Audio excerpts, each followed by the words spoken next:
Hey there, folks, and welcome out to the Single Player Podcast. I'm your one and only host, I'm 16-Bit, and I got a good show for this week because we're going to be talking about The Last of Us showrunner has horrible takes on gaming, Kojima thinks he's going to be an AI in the future, and Konami hints at returning IPs, plus more. So sit back, relax, enjoy the show, and I'll be with you in a bit.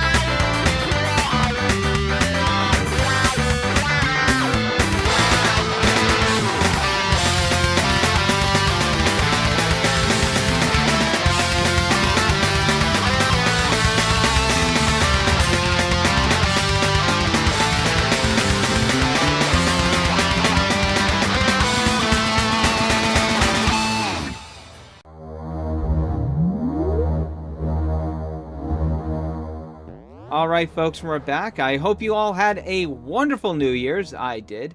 And let's start off the year right with my favorite segment, your favorite segment, everyone in the world's favorite segment. It's time for the gaming forecast. So let's see what's coming out between the week of January 8th to the 14th. Alright, on January 11th, you have Children of Silent Town for Windows, Nintendo Switch, PlayStation 4, PlayStation 5, Xbox One, and Xbox Series X. And then on the 12th, you have just two games coming out, Drago Noka for Windows and Nintendo Switch, and Lone Ruin for Windows and Nintendo Switch. Then on the 13th, there's another two games coming out, Dragon Ball Z Kakarot for PlayStation 5 and Xbox Series X, and One Piece Odyssey for Windows, PlayStation 4, PlayStation 5, and Xbox Series X. And that was your gaming forecast. There's nothing really there that interests me, but hey, it's only the beginning of 2023, so we've got at least 12 months worth of games to look forward to. If there's anything here that catches your fancy, please let me know down below. Also, if you like any of the music in this week's episode, links are in the description. And with that being said, let's move on to our first topic. Alright, first up we gotta talk about The Last of Us. No, not the game, but rather the upcoming HBO series that'll premiere in about 2 weeks on January 15th. And in order to promote it, you have both the showrunner, Craig Mazin, and the creator of the game, Neil Druckmann, doing the media rounds. And out of these interviews, we have gotten what I can only describe are some of the most brain-dead takes, not just on The Last of Us, but on video game adaptations in general.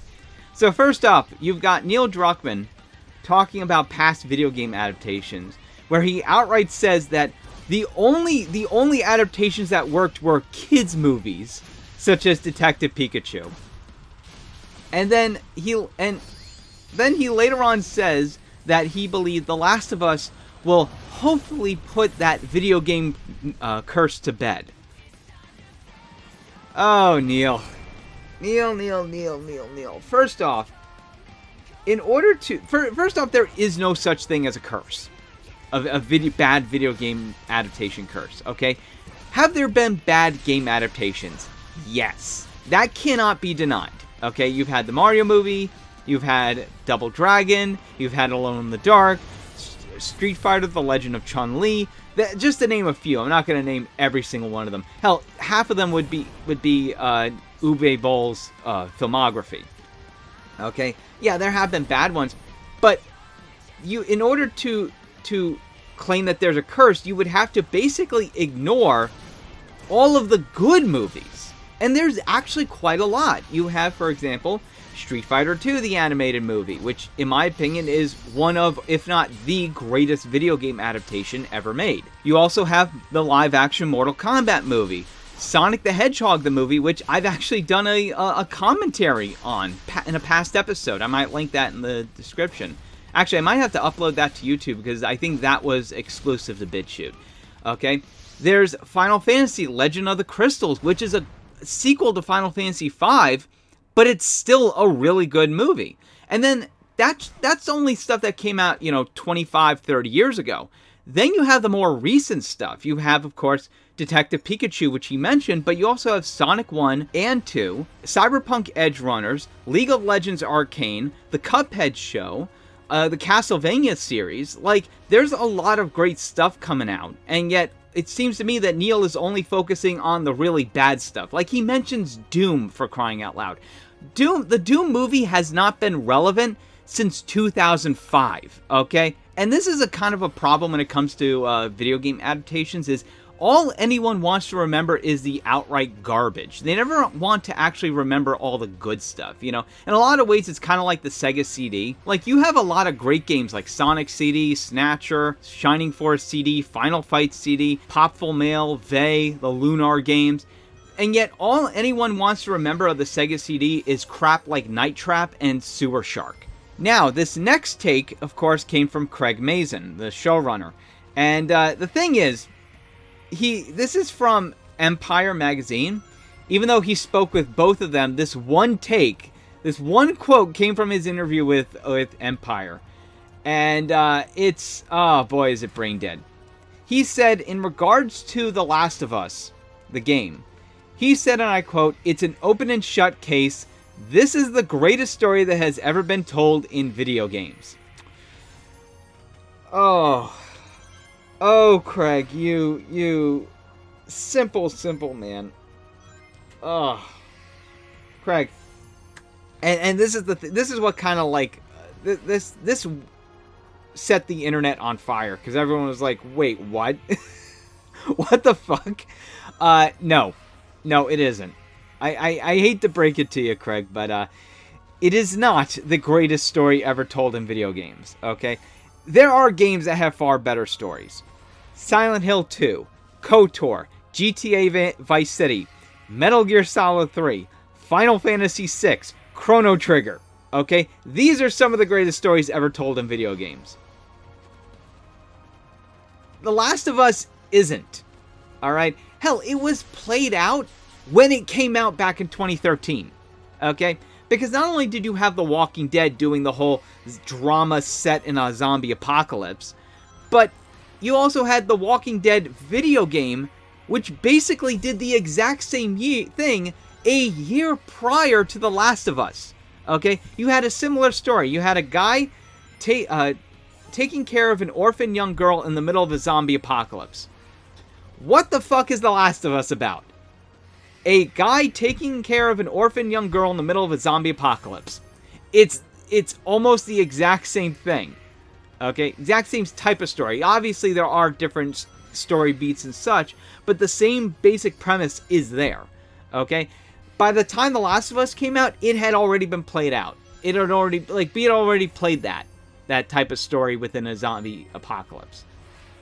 So, and don't give me that crap of, well, technically the enemies in The Last of Us aren't zombies. They're zombies, okay? It doesn't matter if they're eating the flesh, or they're killing someone, or they're trying to turn them into fungi, whatever the hell. It doesn't matter. They're zombies, okay? It's oh god, it annoys me.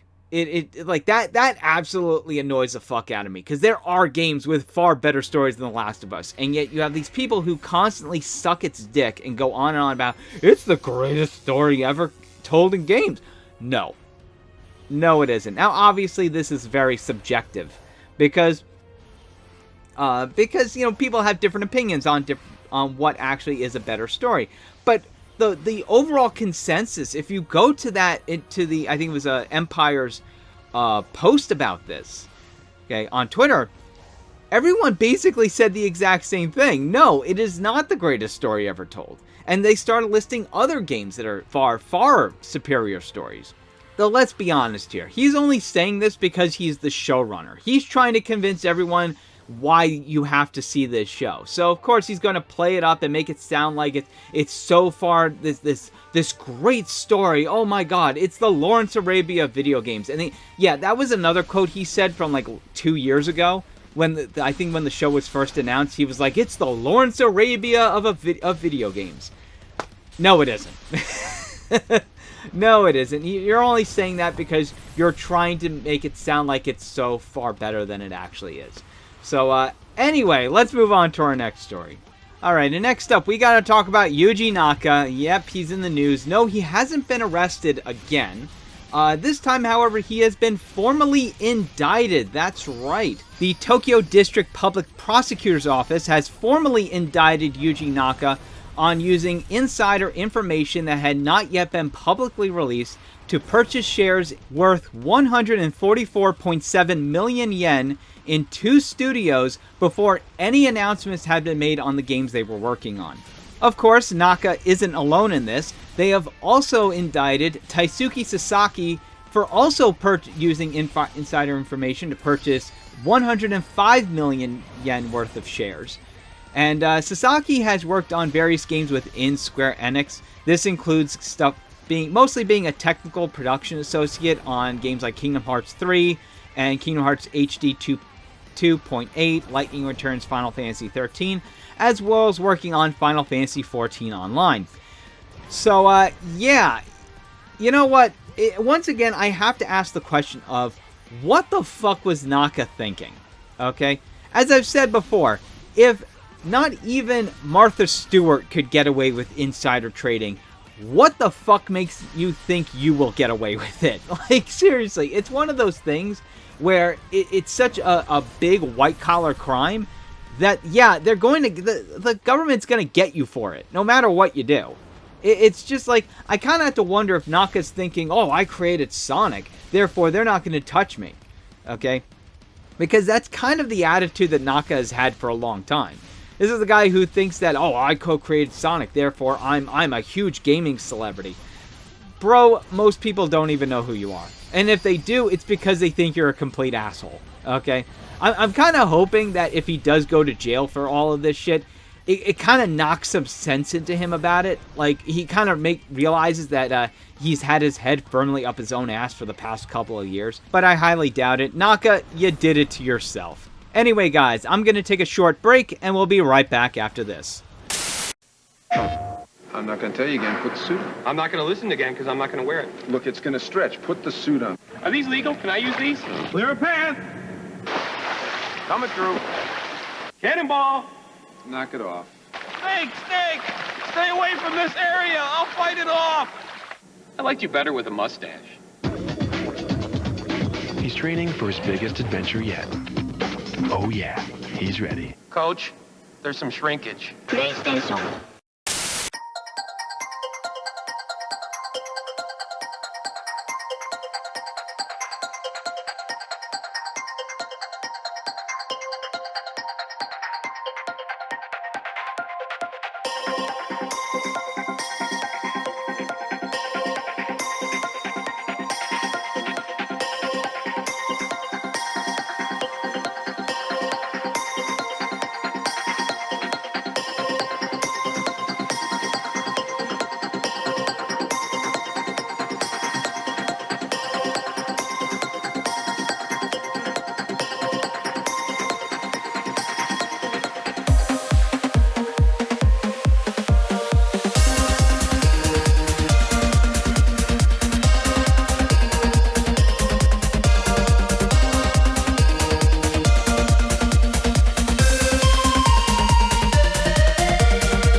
Alright folks, we're back, and first up in our next round of stories, we gotta talk about Hideo Kojima. So recently, IGN sat down and spoke with him in an interview, and a lot of it, most of the questions are about Death Stranding 2 and his partnership with Microsoft and all that kind of stuff.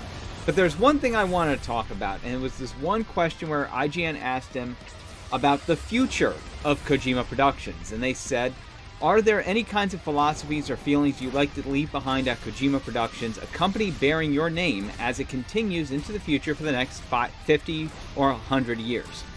And Kojima's answer was, well, let's just say it was a very Kojima answer. He said, and I quote, "That's a good question. I've never really thought about that. I'll keep leading so long as I'm around. And all that matters to me is that our roots when it comes to creation are kept intact. But, you know, I'll probably become an AI and stick around. You need to be stimulated in lots of different ways if you want to keep creating new things. So I imagine I'll keep collaborating with others and taking in new things, even if I'm an AI." Yeah, Kojima basically plans to become an AI. That is such a Kojima thing. You know, it's one of those things where it's like, I'm really not shocked to hear that. Like, imagine 60 years from now, okay? Miyamoto's gone, Sakaguchi's gone, Will Wright, Sid Meier's, they're all gone. Except for Kojima. He's literally just an AI in a computer. In fact, that would actually probably make game development much easier and faster because you're not working with a keyboard and mouse. Though I actually kind of imagine that, like, if he's being interviewed, like, 100 years from now, and they ask him, like, "Mr. Kojima, please tell us about your new game," and suddenly he just glitches out and he starts sounding like Colonel Campbell from MGS2. Like, they ask him, "Mr. Kojima, what's your plans for the studio in 2075? And he just, like, glitches out and starts saying, "I need scissors, 61. Anyway, let's move on to our next story. Alright, and next up, we gotta talk about an adaptation of a Sony IP, though this time, it's God of War. That's right. So recently, the head of Amazon Studios, Vernon Sanders, spoke with Collider about the upcoming series. And at one point, he was talking about some of the people behind it. And he said something that kind of caught my attention. He said, and I quote, "At the center of it all is this story of fathers and sons and families set against this giant epic landscape. So what Raffi, Mark, and Hawk have come up with for the first season and for the series, I think is both incredibly true to the source material and also compelling on its own. If you have never played the game, you will fall in love with the show and feel very much invited in, so we think it's going to be huge." So here's what got me about it. He's saying how it's incredibly true to the source material. Here's the problem with that. They're only adapting the 2018 game. Yes, of the entire series, of the 8 games, they're only starting on the 7th. You know, folks, here's the thing, okay? That's like saying, if Peter Jackson, okay, when he announced the Lord of the Rings trilogy, if he decided, oh yeah, we're going to stay true to the source material, but we're starting with Return of the King. Why? That doesn't make any friggin' sense. Like, you're gonna have a lot of people who are new to the entire franchise asking, what the hell is a Spartan doing amongst Norse mythology? Like, you see where I'm going with this? Like, there's so many people are going to be lost as to what the fuck is going on. Maybe it's going to have, like, some sort of recap on, like, the past 6 games, but I highly doubt it, because how are you going to condense all of that into, like, a single episode, or even, like, the opening of a single episode? You're not going to be able to. Folks, this just annoys the hell out of me, and it's further proof that of something I felt for a while, which is that Sony is embarrassed by the first 6 games in the God of War series. Okay, I don't know why, because the first 6 games are absolutely amazing. They're fantastic games, and I highly recommend you all go play them. They're great. So, but for some reason, Sony kind of has, like, ever since God of War 2018, they've almost felt, like, embarrassed by those games. Oh, because they're too violent, they're too sexist. So, have you ever read Greek mythology? It's all violent and sexist. Jesus Christ, all it is it's staying true to what Greek mythology actually is. It plays out like a Greek tragedy. That's the point of God of War. God damn it. In fact, it reminds me of something. So, every once in a while, I like to watch old G4 stuff. And recently, I was watching an old episode of Cheat on the original God of War. And they spoke with some of the developers about the game. And, of course, they mentioned the threesome mini-game from the first one. And, here's the thing a lot of people don't realize. Because, again, people go back to that and they talk about how, oh, it's so misogynistic. Oh, it's so sexist. Folks, let me let you in on a little secret. That little mini-game came from a woman. Yes, one of the women on the development staff came up with the idea because she thought it'd be a fun little Easter egg. Okay? So don't give me this bullshit about how, oh, the game is so misogynistic. Most of it was created by a woman. Shut the fuck up. You see, shit like this is why it's so difficult being a God of War fan these days. Because I love the first 6 games. Those are absolutely fantastic, and yet they constantly get ignored in favor of the garbage Sony has been putting out since 2018. It's frustrating to see where this franchise has gone in the past couple of years. And you know what? I know I keep ranting about God of War, but it's you know what? Imagine this. Imagine you have this one franchise you absolutely love. Okay, you constantly go to it and you know that it's going to be good every time you see that logo. And then you play the new game and it's absolute trash. And every game after that is just the same old trash. Okay, that's how it is to be a God of War fan these days. Anyway, let's move on to our next story. Alright, and next up we got to talk about Microsoft and their ongoing battle with the FTC. That's right, ladies and gentlemen. For those who don't know, about a month ago, the FTC filed a lawsuit against Microsoft for their attempted acquisition of Activision Blizzard. And it appears recently that Microsoft released a pretty lengthy document basically explaining to the FTC why they should actually go forward with the Activision Blizzard acquisition.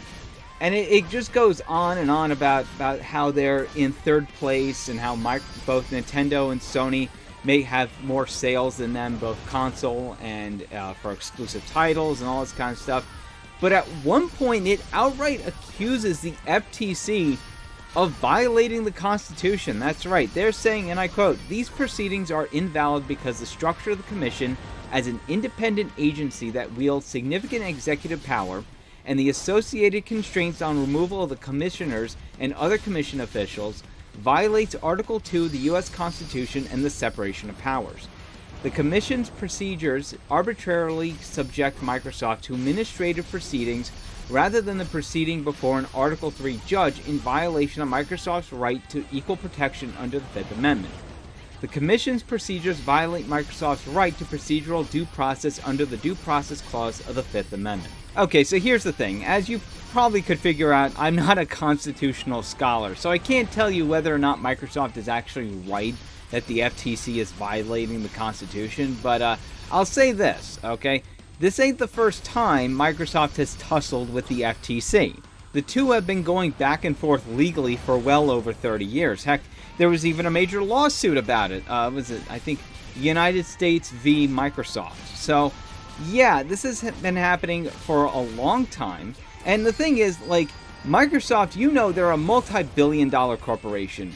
They most likely have some really good lawyers that have gone through the entire Constitution and know exactly what the FTC might have violated. So, who knows at this point? You never know when it comes to these major corporations and the government. But I'll say this, no matter who wins, we all lose. Anyway, I'm going to take a short break and we'll be right back after this. 今から小テストを始めたいと思います。またテストか。ちょっと。何？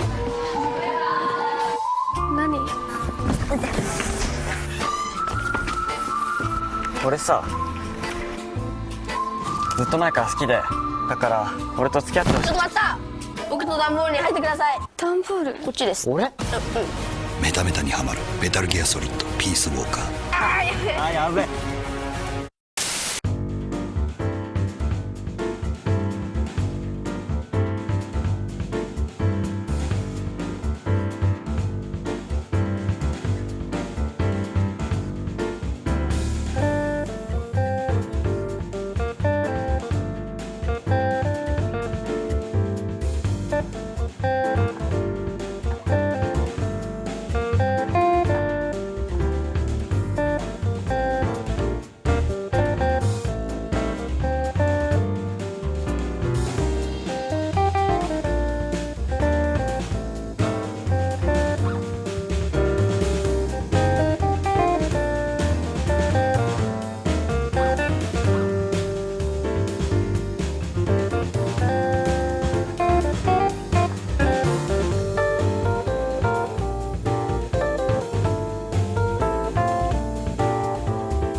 Alright folks, we're back in. First up in our last round of stories, we gotta talk about Konami. That's right. So with the new year upon us, Konami decided to release a New Year's message directly through Famitsu. And they said, and I quote, "Happy New Year to all game fans. Thank you very much for enjoying many of our games last year. This year is only the year of the rabbit, and we are planning power-ups and new developments for our well-known series, aiming to make even greater strides. In addition, new projects that we have yet to announce to you are also deeply and quietly underway. Please look forward to our further progress." Oh. Here's the thing. Under any other circumstances, I would be happy to see classic Konami franchises coming back. However, considering the direction the Silent Hill is going, yeah, no, I am not. No. Just fuck no, okay? Look, Silent Hill 2 did not need a remake. And neither did it need anything made by Anna fucking Perna. So, yeah, to me, when I hear that, when I hear like, oh, well, we're looking forward to bringing back many of our franchises, I'm like, you know what? No. I would rather those be kept dead than actually be revived and only to be screwed out by some studio that doesn't even understand them. Okay, so here's the thing. Let's say, for example, Konami decides to bring back Castlevania, okay? The only way you're gonna get me excited is if, oh, I don't know, if you get Koji Igarashi to make it. You know, get him and his entire development studio behind, like, the Bloodstained series, and you know what? I would totally be on board, okay? Because, you know what, the Bloodstained games are really good. They're basically spiritual successors to Castlevania. So if you got him, I mean, granted, the guy practically revitalized Castlevania. You know, I mean, he was responsible for Symphony of the Night and Harmony of Dissonance and Aria of Sorrow and all that sort of good shit. So, you know what? If you got him to do another Castlevania game, you got me. Sign me the fuck up. I am totally on that. Alright, and next up, we gotta talk about Masahiro Sakurai. That's right, the father of Kirby and Smash Brothers. So recently, he was interviewed by Den Famiko Gamer, a online Japanese publication. And recently, his interview was actually translated by a Twitter user named Push Dustin. So shout out to him for translating the entire thing. It's very well done interview. They go into a lot of mostly his YouTube channel, you know, and sort of the stuff going behind that. Which, by the way, highly recommend you go check out his YouTube channel. It's great stuff. I've been following it for a while. There's a lot of great stuff in there if you're a young developer and you need some direction. If you need it, you go check it out. There's most likely something in there that can help you with developing your own game. But anyway, of course, in the interview, they mentioned Smash Brothers. And because you can't talk about Sakurai without talking about Smash Brothers. And he basically confirmed what I think we all kind of suspected for a while, which is that he is officially semi-retired. That's right. He decided to take a break from game development, mostly because he spent 9 years actively developing Smash Brothers for Wii U and 3DS and Ultimate. And he felt that if he just continuously made games full-time, his life would be over before he realized it. He continued saying that he thinks his work on Smash Brothers is very important, as he uses so many different characters and concepts from the game industry, and he's very happy to have worked on it, but since he has more time available, he figured he would make his YouTube channel while he had the chance. And just like his Famitsu column, there may be a point when his YouTube channel suddenly ends. However, he wanted to be an archive of his lessons after finishing Smash Ultimate. Sakurai felt like he had to aim for the next milestone in his life. You know, I'm glad to see Sakurai is taking a break. Dude damn well deserves it. Not just for creating Smash Brothers, but also for creating Kirby. And, of course, bringing back Kid Icarus. You know, I kind of wish Uprising would get a HD remaster on Switch, but, you know, God forbid. Seems that they're more interested in re-releases from the Wii U rather than the 3DS. But anyway, Godspeed Sakurai on your semi-retirement, and go check out his YouTube channel. It's really good stuff. Anyway, let's move on to our next story. Okay, and for our last story, we got to talk about Square-Enix, because just like Konami, they also put out a New Year's letter. Though, unlike Konami, it's a lot longer. It kind of goes on for several paragraphs. I'm not going to read the entire thing. But in it, the president of Square-Enix, Yosuke Matsuda, goes on and on about the past year and all that kind of stuff. He mentions how they sold Crystal Dynamics and IDOS and such. But then he brings up the one thing that I kind of thought was a dead issue in gaming, and that is none other than NFTs. Yep. Oh, he went there. Following the excitement and exhilaration that surrounded NFTs in the metaverse in 2021, 2022 was a year of great validity in the blockchain-related space. However, if this proves to have been a step in a process that leads to the creation of rules and a more transparent business environment, it will definitely have been for the good of the growth of blockchain entertainment. So let me get this straight. Not only does he acknowledge the fact that NFTs and cryptocurrency has completely just bottomed out, but he honestly has himself convinced that it's somehow just gonna magically fix itself. Like, it's just, everything's gonna, it's just a step in the process, guys. Just follow the plan. Everything's gonna get better. Look, I hate to be that guy, Matsuda, but that ship sailed a long time ago. It ain't coming back. It's going to stay at the bottom of the Atlantic, okay? Look, folks, the NFT market is so bad that even Ubisoft, kings of bad ideas, okay, pulled out of it because no one was buying their NFTs. No one even wanted these things in the first place, all right? The fact that Square is still hell-bent on introducing NFTs, it to me, it's just baffling and just outright insane. As far as I'm concerned, someone at Square-Enix on the board or whoever is running that company, please kick Matsuda out of it.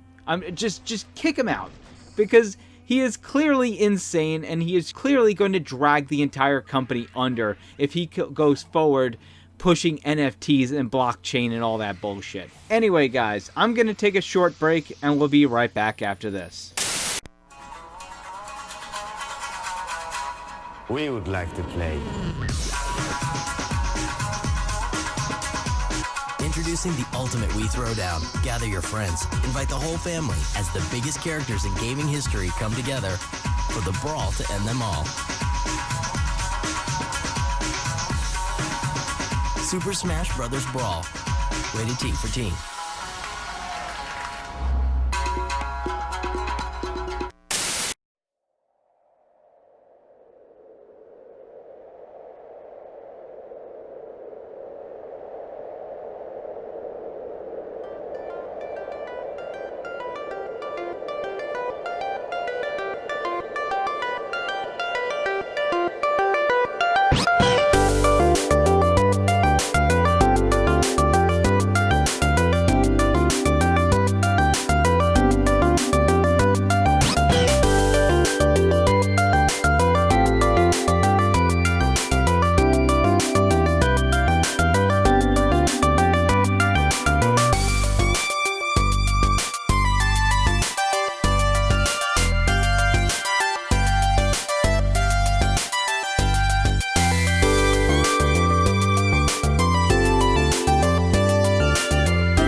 Alright folks, and that's it for this week. Remember, if you like any of the music in this week's episode, links are in the description. There is also a playlist of past music called Single Player Radio, link below. So, with that being said, I want to thank you all for listening. I'll see you next week, and remember to keep gaming.